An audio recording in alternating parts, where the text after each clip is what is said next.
think? I understand you guys Spence winning because you feel he can do a lot more. How would Porter beat him? If you're training him, what tactic do you need to beat him? Porter's kind of showing you some of that lately. His last fight with Ugas, that he's switching up a little bit. He's not just bringing that bull and trying to shot stuff anymore. He's trying to box, trying to keep shooting, he's trying to use his legs. He's trying to do a little Jersey Joe Walcott. With his legs and doing all that, he's trying to, hoping that'll help him with the judges and maybe, give him an angle, give him a little confusion in there to the opponent.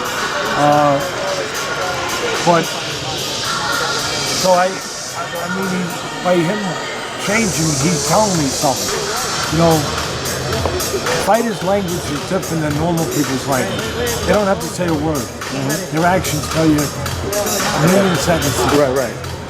And his actions, and I used to say that when I was broadcasting the fight for ESPN, he said, you don't need to hear this guy spouting words right now at a press conference. He's telling you that body shot hurt him. He's coming out this round, and all of a sudden he's on a bicycle. He wasn't on a bicycle before. Right. He just told you something. Yeah. He's screaming.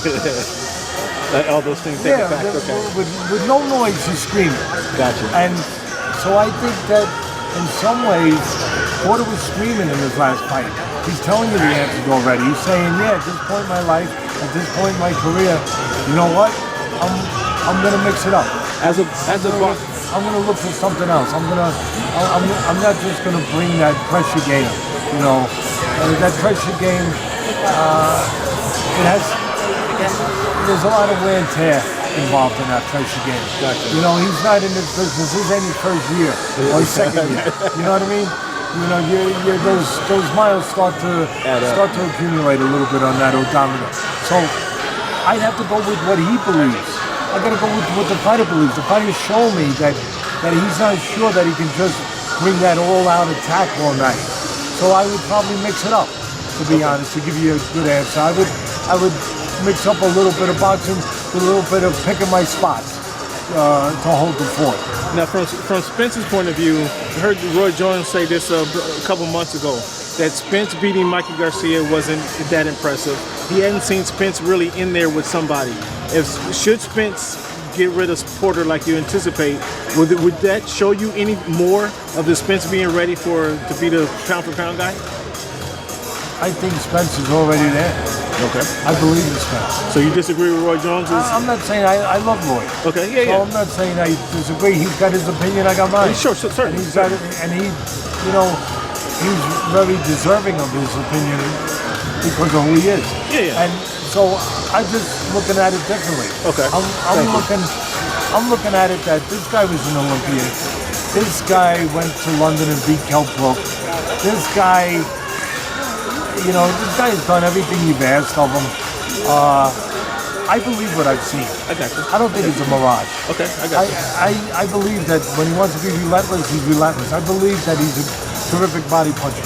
I believe that he's more than just that he's technically sound in a lot of areas, that he can switch it up, that he can be very versatile, he can counter, he can box, he can go get you. Yeah. I believe he can do all those things. And I believe that he believes. That's where it comes from. That's for what's me. most important. That he believes that he's always going to do that. Okay. And that's enough for me. And you believe he'll even beat Crawford, right? I think you've said that before. Yeah, I mean, listen, it'd be very interesting. It'd be very interesting. I love Crawford. It'd be very interesting.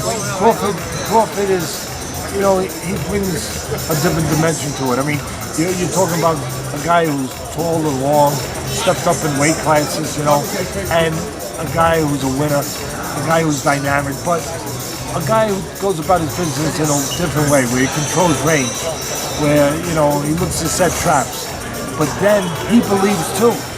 Crawford, that would be an intriguing fight for me, because that son of a gun, he believes too. When it gets down to it, to being a junkyard dog, man, he could bite with the best of them. Because you try to take something from him, he'll say, you know what, I like to control range, I like to be out here, I like to counter, I like to have it my way, just like you guys like to have a buffet and all things when I hope he puts some food out for you guys. Not so much. You Talk to him about that. Yeah, really, that ain't right. But everyone wants to have what is most comfortable for themselves. And yeah, Crawford would love to have that, but when he don't have that and he has to go the other place, he has shown you, and I've seen it, where he'll say, freak it, I'll fight you right here. I'll do whatever I got. And he's got one other thing that might even be better than what Spence has. And you didn't expect me to say that. He's got tremendous instincts. He's got, Spence has, I stand by my word. Spence is physical. He's technically solid. He's an Olympian. He's put together the right way. And he mentally has that result. He believes. But so does Crawford, but he's got an instinctual presence to him that I haven't seen with too many fighters. Doesn't he do even some of the things the guys in the black and white did? You know what he does? Sorry. He does what my mentor, who I think was I'm prejudiced. He was the greatest boxing guy ever. Customano. Said that the special ones do.